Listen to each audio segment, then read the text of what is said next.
Excuse me, Bubul আমানের দোকান কি এটাই? হ্যাঁ এটাই। উনি আমার স্বামী, কিন্তু আপনারা কারা? অ্যাকচুয়ালি আমি এলাকার ডিএম দীপ। আমি বুবুলের সঙ্গে দেখা করতে এসেছি, ডাকুন ওকে। ডিএম অফিসার আপনি? হ্যাঁ, আমি এলাকায় নতুন এসেছি, জানি না আপনি আমাকে চেনেন কিনা, কিন্তু আমার নাম শুনেছেন কিনা।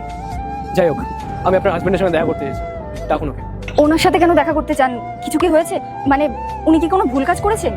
তোমার এত কথা বলার কি আছে? তোমাকে ঠিক যতটা জিজ্ঞেস করা হয়েছে তুমি ততটার উত্তর দাও না। ম্যাডাম আপনি বুঝুন, ভয় তো লাগবেই।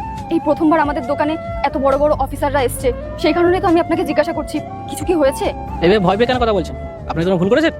না না স্যার, আমরা কোনো ভুল করিনি। আমরা তো কষ্ট করে কোনো রকমের নিজেদের পেট চালাই।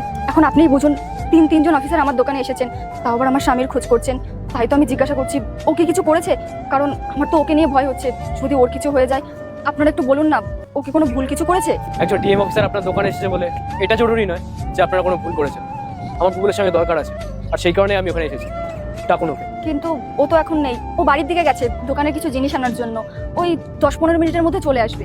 আচ্ছা, এই দোকানটা এই ঠেলা গাড়িটা এটা কি আপনাদের নিজের নাকি ভাড়ায় না? আল্লাহর নামটি দেখে যে এড়িয়ে যাবে তার মনের ইচ্ছা কখনোই পূরণ হবে না। তাই আল্লাহর এই নামটির জন্য একটি লাইক এবং সাবস্ক্রাইব করে যাও।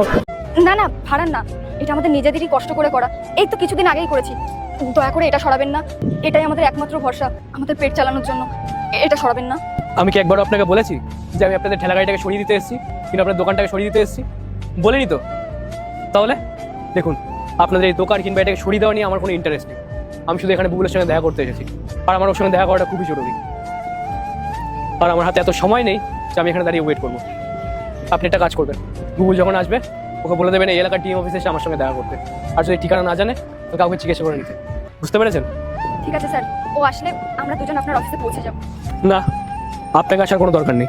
আমি তো বলিনি আপনাকে সময় করে আসতে। আমার শুধু বুবুলের সঙ্গে দরকার, শুধুমাত্র বুবুলের সঙ্গে। ও একাই আসবে, আর ও আসলে ওকে বলে দেবেন ও যেন একাই আমার সঙ্গে দেখা করতে আসে।